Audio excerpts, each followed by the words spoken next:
Welcome to Better Than Ever Live. My name is Dr. David Geier. Wherever you're watching, wherever you're listening, I hope you're making today your masterpiece. Like I said, my name is Dr. David Geier. I am a double board certified orthopedic surgeon, sports medicine specialist, and media medical expert. I aim to help you feel and perform your best regardless of age, injury, or medical history, medical conditions, medical problems, whatever it is you have. It is a beautiful fall day here in Charleston, South Carolina. I hope wherever you are, it is beautiful. I hope the weather's great. I hope you're getting outside, getting some vitamin D, getting some exercise. Really love this time of year. Diane says, first visit. Thank you, Diane. I actually know her from my days back at my first hospital where I worked after finishing my sports medicine fellowship. Miss that place a lot. We have a lot to get to today, a lot of good stuff, a lot of good information. As always, this is not medical advice. Everything I talk about, all these studies are meant for educational and informational purposes only. Don't take this as telling you what to do about sleep or alcohol or exercise or any of that.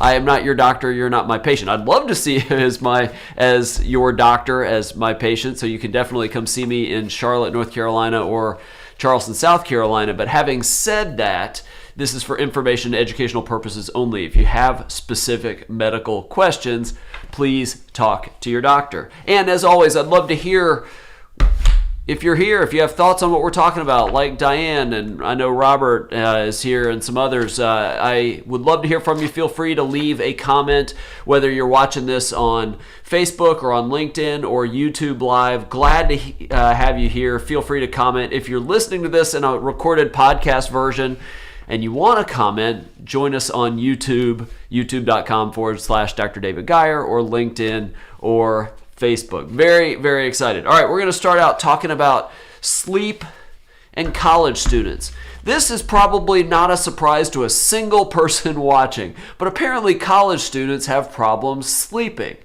Shocker. Study that was published in the Annals of Human Biology found that about 2/3, 65.5% of college students have poor sleep quality. Go figure. I mean, of course they do.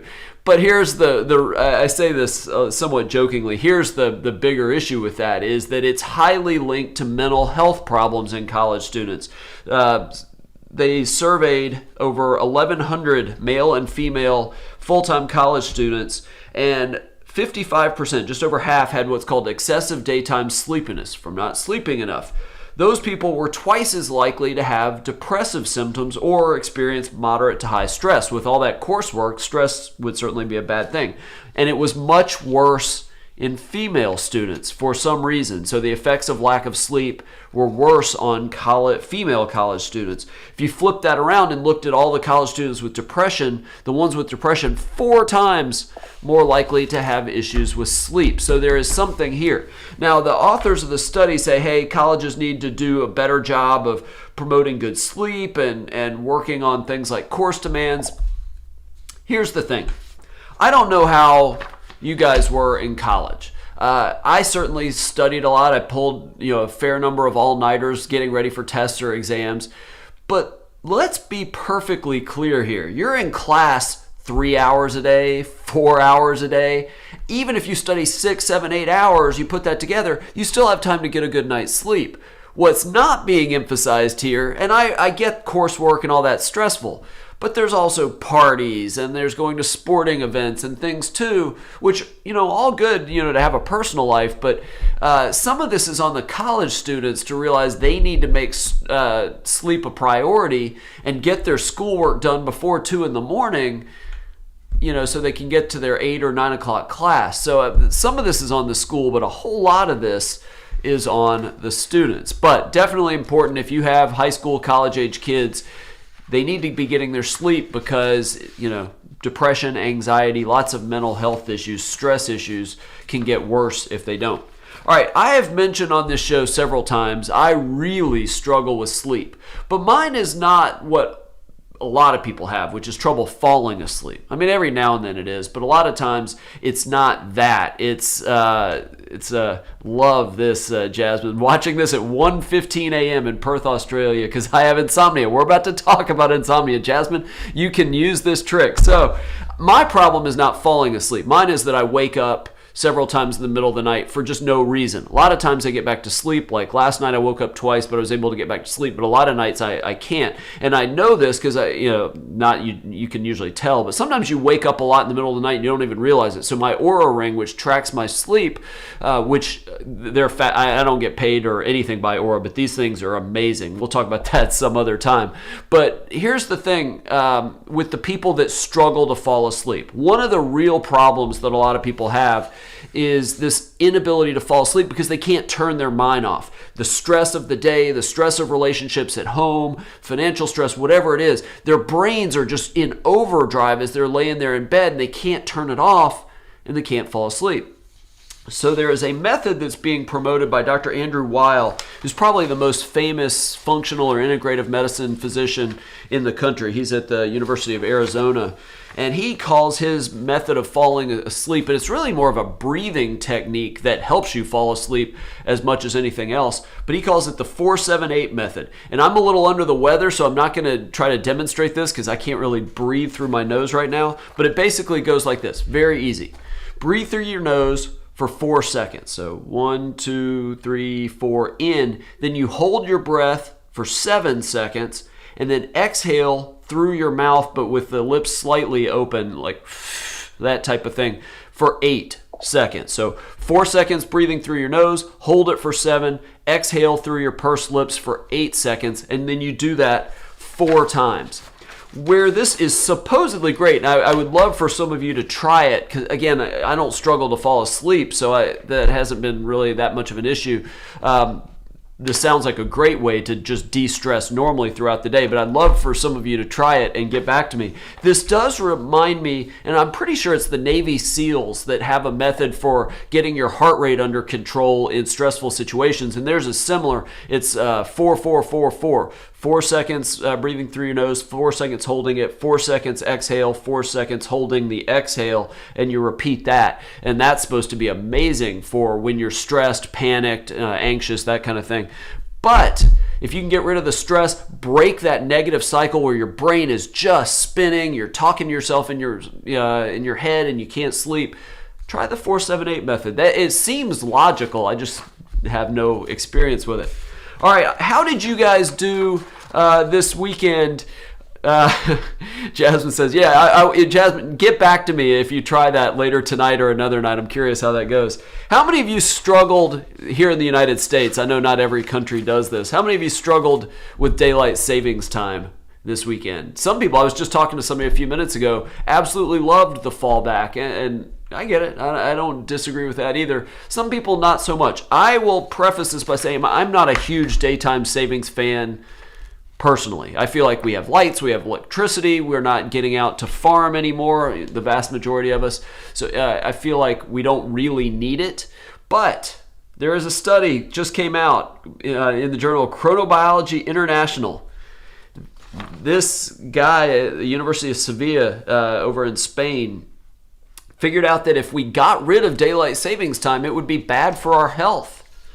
So what he did, it's interesting how he came to his opinion. He basically looked at Germany and people's work schedules and when the country tended to wake up on average in Germany between 1945 and 1980 when they didn't have daylight savings time, and then England, which had daylight savings time, and looked at the differences. And what he found out is that in England, basically, the British started their day, they started their activities as the sun rose in the winter. The Germans, on the other hand, where they didn't have daylight savings time, were getting up a lot earlier before the sun came up. And his argument was, basically, if you start your day in the dark before the sun's coming up, you rely more on artificial light, takes your body time to sort of get onto its biological clock, and it's bad for your physical health. And he says if we canceled it here, that's exactly what would happen. Spring through summer, we would probably start our activities as the sun went up, but in the winter, we would start work, start whatever, much earlier than that, and it would be bad for our health. And there is some truth to the idea that generally you want to set your biological clock, your circadian rhythm, based on sort of natural sunlight, sunrise, sunset. That's not always possible, and that's why you're starting to see these lights that replicate sunlight. We talked about one last week. We're starting to see that more and more. I am awful about this. I'm up way before the sun comes up. That's just kind of how I am. But it does make me wonder if there may be something here. It reminds me a little bit of the studies that show poor health issues, mental health issues, depression, that kind of thing, but physical health issues with people that work the third shift, the 11 p.m. to 7 a.m. Is that because it's dark, or is that because everybody else is asleep or while they're awake? I mean, there's a lot of different factors, but it does make me think that doing a lot of physical activity, especially work-related physical activity, before you're off your biological rhythms, it might be bad. I don't know. What I would want to know to see if daylight savings time and canceling it hurts our health is not some study about when you wake up and is it dark. Measure blood pressure, measure heart rate, measure body mass, and obesity and things like that. To me, that's a better measure. My guess is, and this is just a personal opinion, you wouldn't see any difference.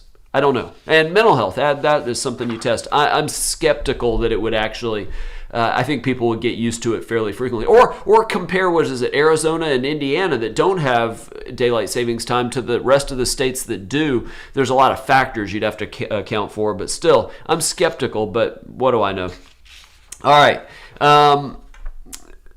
Nazia, I am a medical student, always do night study. I get around 6 hours of sleep in 24 hours. I'm not going to lie, I was bad. Not so much college. I probably did get 5 to 7 hours of sleep most nights, except for the very rare all-nighters. But in medical school, I probably did not average 6 hours for sure, and certainly not in residency because I was before the 80-hour work week. So college, medical school, graduate school, those kind of things. There are times that you don't sleep a lot. You just have to do the best you can. All right, if there wasn't a reason enough to exercise, let me give you two more. Well, two more. We've talked about weight loss. We've talked about cardiorespiratory fitness. We've talked about aging and longevity. We've talked about just overall vitality, feeling good, health span. But exercise can also, it seems, according to two new studies, can prevent cancer and it can treat cancer. All right, so let's talk about this. First study, International Journal of Behavioral Nutrition and Activity, found that doing strength training exercise, this is weightlifting, squats, rowing, planks, and that type of weight training, reduces your risk of dying from cancer by 14%. You think 14%, that's not a big deal. That's 1 out of every 7 people, essentially. That's pretty good. But here's the kicker. If you add strength training to aerobic exercise, things like running, cycling, hiking, walking, swimming, all of that kind of thing, you decrease your chance of dying from cancer 28%. That's over 1 in 4 people. That is a big deal. So if ever need any reason, do it to prevent cancer. But even better than that, study in Medicine and Science in Sports and Exercise. That's a big sports medicine journal. This is out of Australia. They looked at people that did a 12-week exercise program that had a tumor. They basically had cancer in their body and found that exercising for 12 weeks seemed to suppress the growth of cancer cells, in this case specifically prostate cancer. What they found was that so when you lift weights and exercise, your muscles release these chemicals in your blood called myokines, which are very good for the articular cartilage in your joints. We'll talk about exercise and arthritis here in a few minutes. But myokines are also, they've been shown to suppress growth of tumors, and they help the body fight off cancer cells. Now, what they're doing, they're not killing the cancer cells, they're just holding the cancer at bay and activating your immune system to then get rid of the cancer cells, to kill the cancer cells. So very, very exciting. Preventing cancer, treating cancer. Obviously, that's only a small percentage, even up to 28%, but that's still a whole lot better than nothing. You add anti-cancer to all the other benefits of exercise, pretty darn good. All right, and one of my I don't believe one word of this study, and to be fair, I actually think there may be something to this, even though I've got some concerns, but I just told somebody about this recently, and she completely thinks this is nonsense. So you let me know what you think. The study out of, where is this? Loughborough University, somewhere in the United Kingdom. They did a study, again with college students, looking at exercise and alcohol cravings. So what they did, they put all these 60 male and female college students in a room, and they were told to think about alcohol and talk about how much they drink, talk about their favorite drinks. They were shown a video on how to make cocktails. Then they split those 60 people into 3 groups. One group was a control. They just sat there in the room for 5 minutes. Second group was sort of an active control. They had to color in a book for 5 minutes. The third group had to exercise for 5 minutes. They did 45-second circuits, squats, mountain climbers, push-ups, jumping jacks, heel kicks, and sit-ups. Then all 3 groups had to do a questionnaire about drinking and alcohol cravings. Only the exercise group had reduced alcohol cravings compared to the other controls. Now, what was interesting is all 60 then had to watch an online program about alcohol abuse. Not only did that not decrease alcohol cravings, it actually worsened their mood and caused anxiety. I think that's funny. So my friend that said this study's nonsense, that exercise increases alcohol cravings, there may be something to that. In one of the first Better Than Ever lives I ever did, I talked about something, it's a phenomenon or known in the behavioral science world, and you guys know I'm a huge behavioral science person, behavioral economics. I love all of that. There's a term or a condition called the licensing effect. Basically, this is, all right, I did something good. I went and ran, or I went and lifted weights for an hour. Now I'm going to have that cupcake. Now I'm going to have that glass of wine. I've earned it because I did this good, so I can have something bad. I saved money on blah, blah, blah, so I'm going to go buy this. I worked really hard at school, so I'm going to reward myself by going to a party or going to a football game. You do something good, so you've earned the right to do something bad. I suspect that that's a real thing when it comes to exercise as it pertains to alcohol. I think if what would be more interesting with this would be to see what happens if these people don't exercise for 5 minutes, have them exercise for 45 minutes. And maybe it's not a questionnaire. Maybe you put a number of drinks out, to see how, if they're going to have one. I suspect that my friend might be right that may not hold. That yes, in theory, the cravings are lower, but there's something there because two of the groups, the cravings didn't change. So call it what you want. All right. I guess since college, I have wondered, and I remember asking you have to take an exercise class. I went to Wake Forest undergrad, and you have to take an exercise class as part of your undergraduate requirements. And I took I think it was weightlifting. I don't remember what the class was. It's sort of a general exercise class. I ended up taking several others. I took running, and I took, of all things, and I took golf. But I remember asking, it was my freshman year, and I remember asking the TA, she was a grad student in exercise science that taught the class, and I remember asking her, is it better to do cardio first and then lift weights, or to lift weights and do cardio? And I remember her answer, and I sort of figured this out myself too, that if you lift weights before you run, it's really good because it makes the running hard, but you're not going to run as well. Whatever you do first is going to hurt the second one, was basically the argument. And that theory has held for decades in the exercise science world. But a new study, and they wrote about it in the New York Times, a new study says, not so fast. It makes sense that if you do cycling and then do a leg workout, leg weights, squats, leg presses, hamstring curls, that kind of thing, it's probably going to suffer after doing 30, 45 minutes of lower extremity cardio. But what if you did a completely different body part? Maybe you do upper extremity cardio and then do lower body, leg weight exercises, or vice versa. Do cycling or some leg workout cardio and then do upper body weights. What effect does it have then? Well, these researchers took 8 men, real active men in Sweden, and did 2 separate trials. One, they had to do an interval cycling program first. Basically, 4 minutes really hard, 3 minutes rest, and you do that cycle for 5 times, which should be 35 minutes. Then take a few minutes rest, and then go do upper body weight training. So lower extremity cardio, hard cardio, and then do upper body weights. The second time they came in the lab, they just did the upper body weights, no cycling first. And after both times, the researchers drew blood, and they took tissue samples from the triceps to see what was going on physiologically. And this is what they found. After just working out, probably doesn't surprise you, the muscles were full of proteins and genetic markers involved in muscle growth, muscles getting bigger. And that's why we work out. Generally, we want to get stronger and bigger. So that's not a surprise.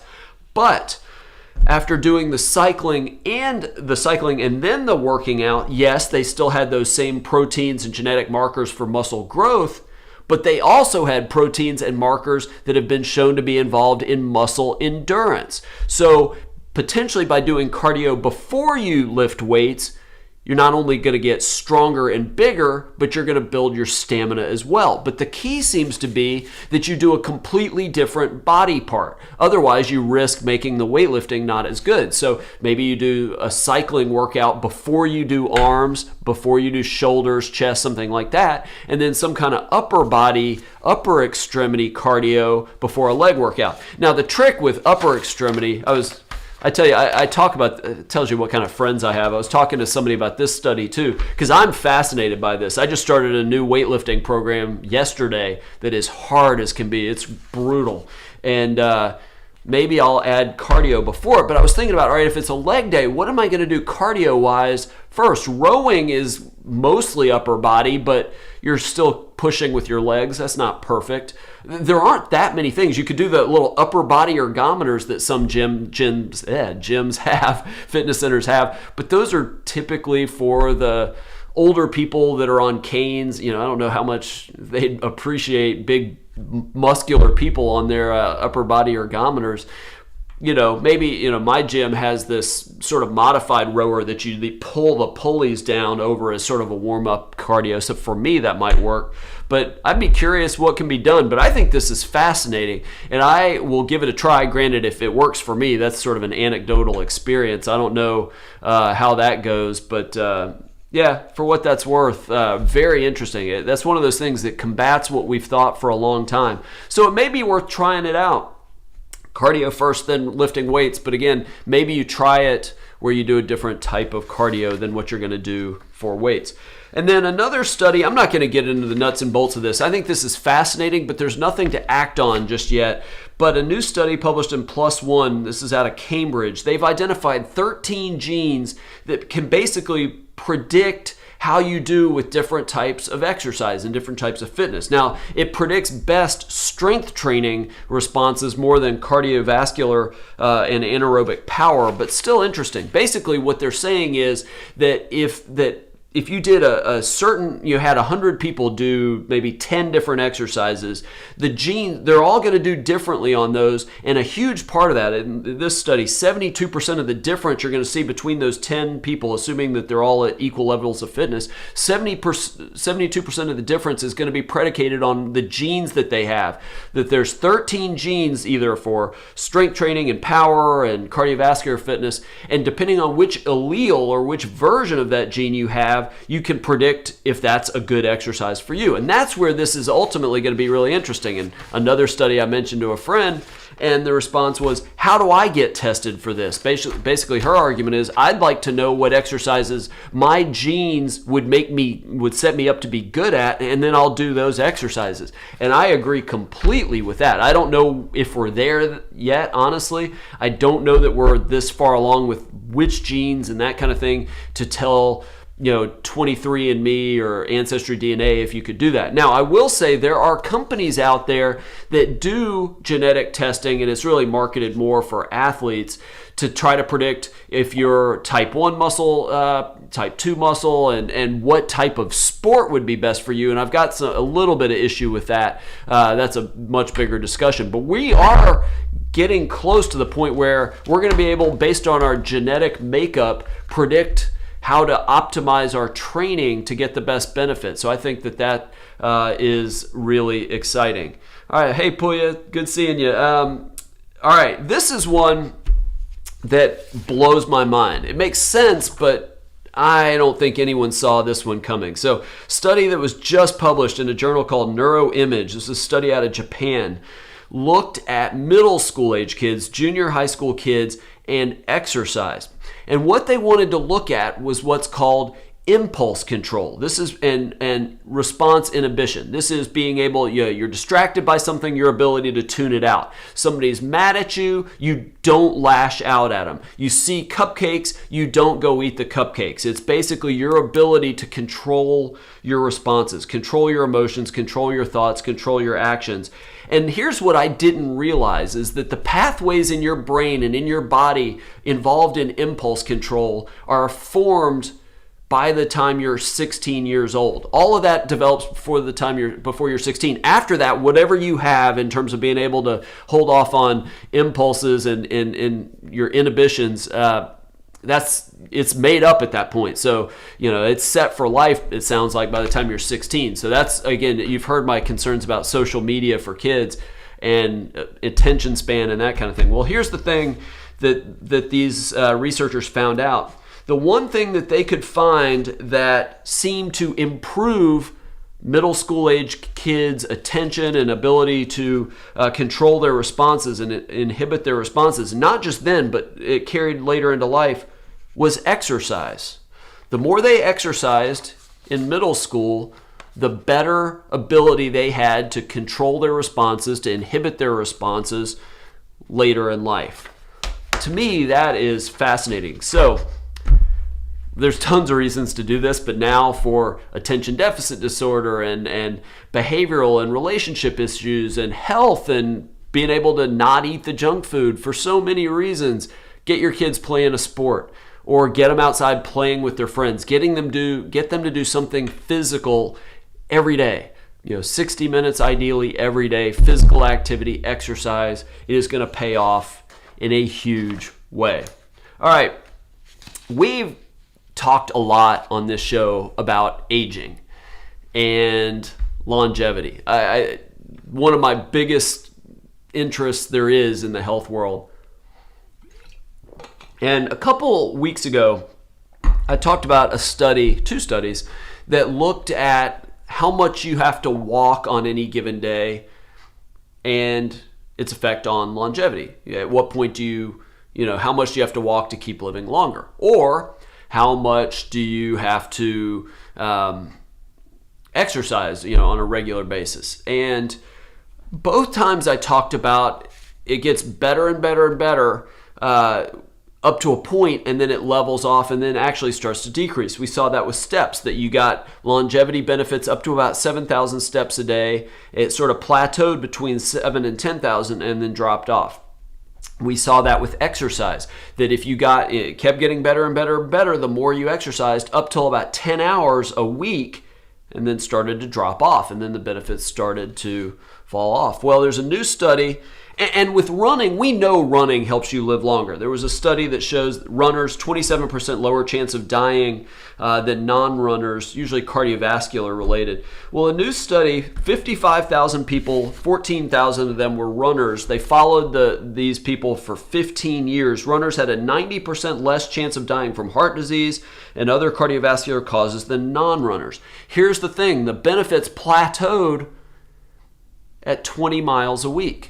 Now that's really interesting. I mean, if you run every day, which is probably not the world's best idea, but that would be, 3 miles a day? Or if you run 5 times a week, that'd be 4 miles a day. It's not as much as you would think. Now the question is why, and the researchers don't really know, but it does make you wonder if marathons, ultra marathons, that kind of distance is really good for you. Now it's not like there's no positive health benefit past 20 miles a week. It's just that it doesn't keep getting better and better and better. It just sort of levels off.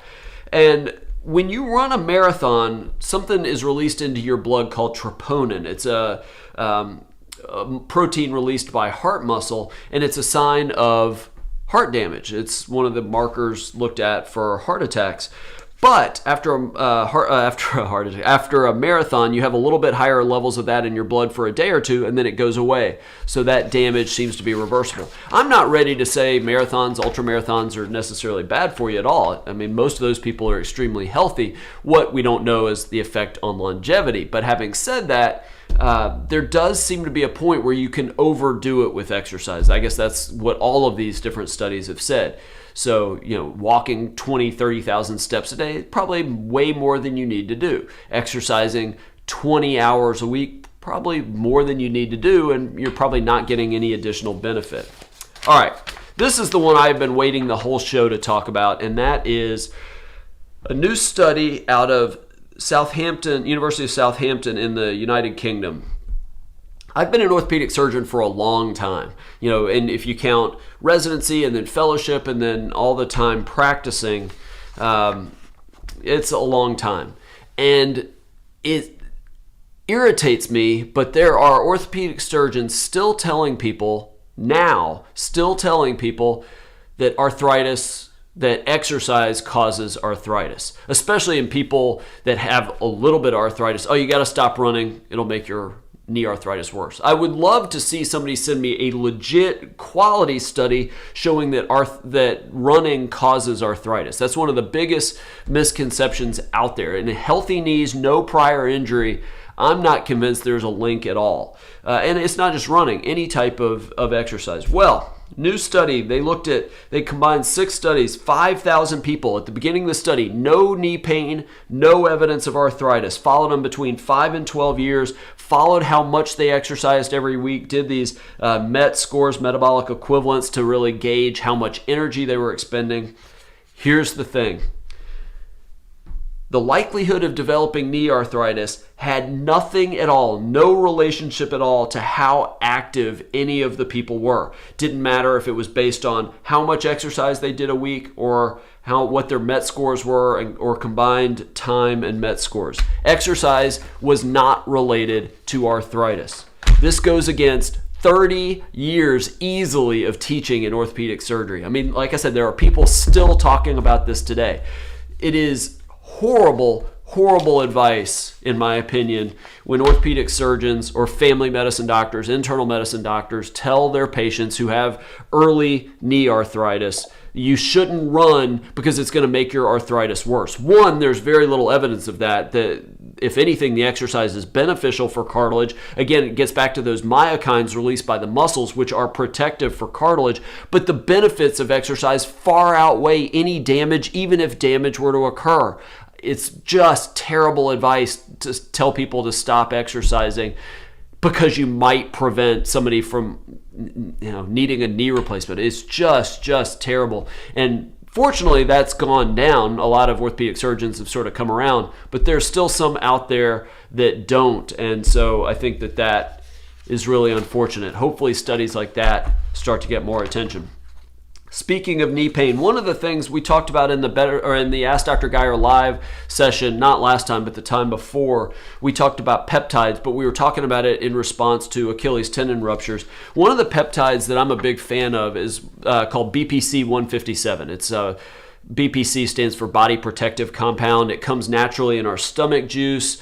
It's a series of amino acids that is involved in all sorts of body chemical reactions, but it's felt to be good for heartburn and ulcers and a variety of things throughout the body, but also muscle and tendon healing.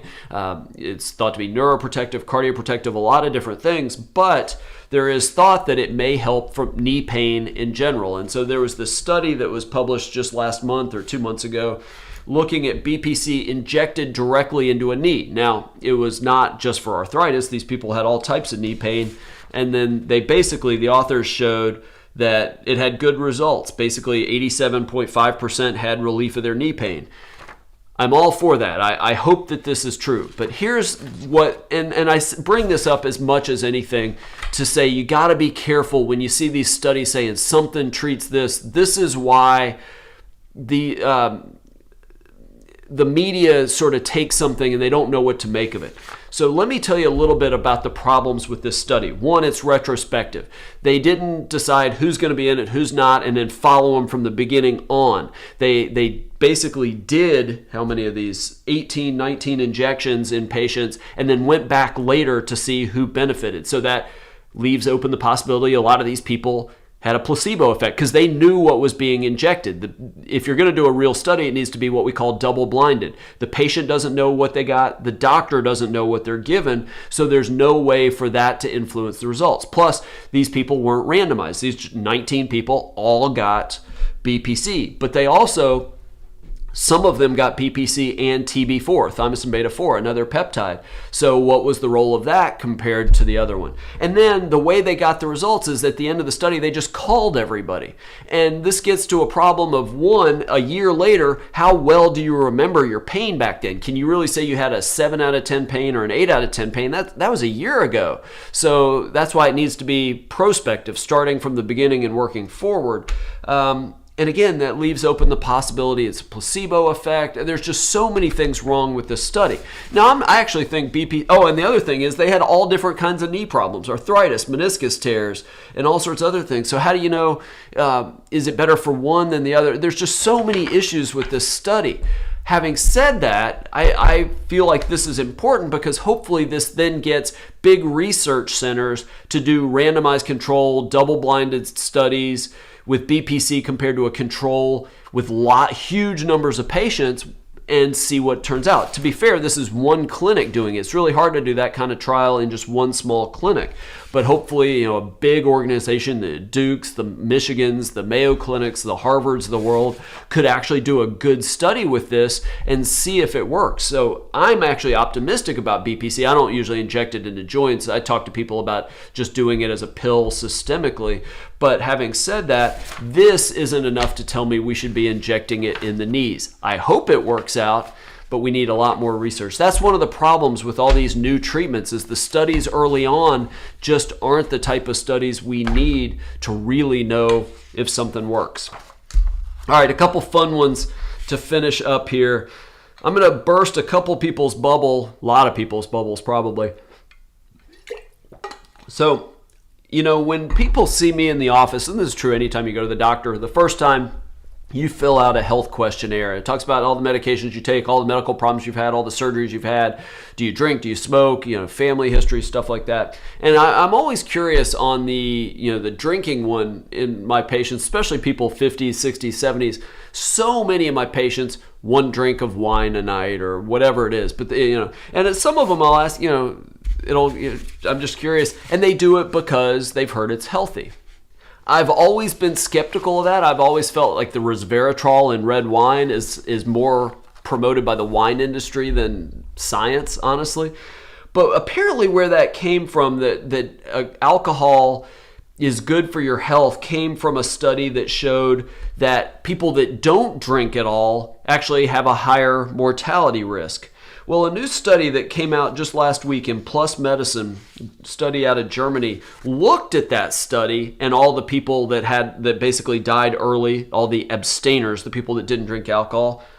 And it wasn't the lack of alcohol that led to their mortality. It was the fact that they were alcohol abusers when they were younger, or former smokers, or they had previous drug problems, or just in overall bad health. It wasn't the lack of alcohol. So I'm not opposed to a glass of wine or one drink a day for people, but I wouldn't use that I'm doing it to be healthy as your excuse, because I think there are plenty of studies that show that alcohol has more negative effects than positive effects. I mean, hell, we talked about the study comparing red wine and just the red grapes, and the grapes were better than the red wine for health reasons. So I'm a little skeptical, but if you want to have a glass of wine at night, that's fine. And I know the Blue Zone people, that's one of the things they talk about. So, but my thoughts on it. And last, the second of the studies that nobody seems to believe when I mention it to them, a study published in the journal Communication Monographs figured out that there are very few people in this society that are frequent liars. I'll give you a second to let that set in. So what they did, this is studies out of the University of Alabama at Birmingham, UAB. They took all these people and had them keep it was 630 people in the study. They had to do a daily deception journal. They had to write down every time they lied. And what they found is that the vast majority of the people told anywhere from 0 to 2 lies a day, according to the study. 3/4 of the people did that. 6% of them, a very small percentage, that's 1 out of 15 basically, told more than 6 lies a day. And that was most of the 116,000 lies in the whole story. And 1% of the people told 15 lies each and every day. Now, it is interesting, before I call BS on this whole thing, it is interesting that it did seem to kind of come and go. People across the board had good days and bad days. So some days they might tell a lot, maybe stressful day, whatever. Some days, or maybe they didn't sleep well. Some days they didn't tell many. Here's my problem with this. And the term I'm almost certain in behavioral science is called observer bias, meaning you try to impress the observers even if you don't realize it. You try to make yourself look good. I suspect this is nonsense. I suspect people are reluctant to write down when they really lie, or they forget, or they just consider themselves honest so they don't put it down. I suspect if there was a way to make a mobile lie detector with an EEG and you had it on them for 24/7, 7 days, 14 days, whatever, it's going to be a whole lot more than 0 to 2. I don't think it's rare at all. I feel like there's a lot of lying going on that people don't even consider lies. You just don't want to tell your friend that you don't want to go to the party because you want to hang out with your boyfriend or whatever it is. I don't believe this at all. And it's not that I think the study, that they're just coming to the wrong conclusions. My personal opinion, that study isn't set up well. I feel like that is all observer bias. I feel that people think very good of themselves and don't want to think that they are liars and don't want the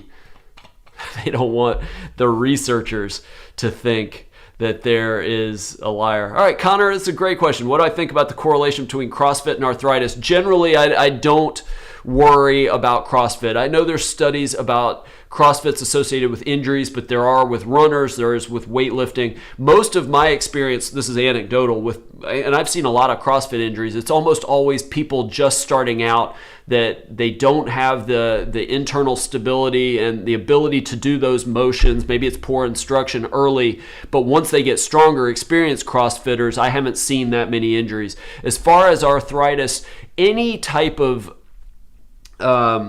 loading of a joint, yes, in theory, put you at risk. And with CrossFit, with a lot of those Olympic movements, yeah, in theory, you could develop more upper extremity arthritis. But again, I don't worry about it. I think the benefits of exercise, if CrossFit's what you love to do, I have no issue with it. So I don't know if, Connor, if you're a CrossFitter or not, but if you like CrossFit, if you like lifting weights like I do, even though I think it's starting to bother my neck, I still do it. I'm not terribly concerned about it. Diane, a lot of ADHD kids. Yeah, good info. I appreciate that. That exercise and impulse control I think is fascinating. That's going to have to be replicated again. But if I had middle school age kids, I'd find some way to get them active. Nazia, I do workouts every alternate day, upper body one day, next day walking, other day lower body. Yeah, there's no right way to do it. I mean, I've done some similar version of that. Is it every 4 days you cycle through, or do you alternate cardio and weightlifting? There's no right way to do it.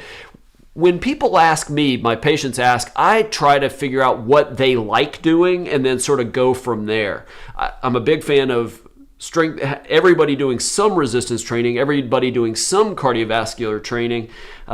So I wouldn't do all of one or all of the other. And then you try to make it fun as much as you can. I don't know, Robert, the Demon Deacon, we had a rough weekend. We should have beaten North Carolina. That was awful. We could have made the college football playoff. Probably not really. I don't know.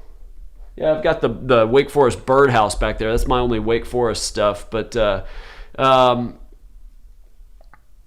let's see, Nazia, we need to sacrifice our time for our studies. Yeah, I mean, I feel like that this isn't about colleges giving less coursework. I feel like this is about teaching college students to prioritize their time as much as anything. All right, very good. I am badly late for a conference call that was supposed to start 17 minutes ago, so I am going to stop there. I will be here Thursday. We've got a lot of great studies, really interesting stuff coming Thursday. Really glad you're here, whether you're watching on Facebook, LinkedIn, or YouTube. Make sure to subscribe, youtube.com/Dr. David Geier. Facebook.com/Dr. David Geier. Here you can see it there. I would love for you to subscribe. Get the podcast, Better Than Ever Live, wherever you get your podcasts. And I will see you noon on Thursday. You guys have a great couple of days. Take care.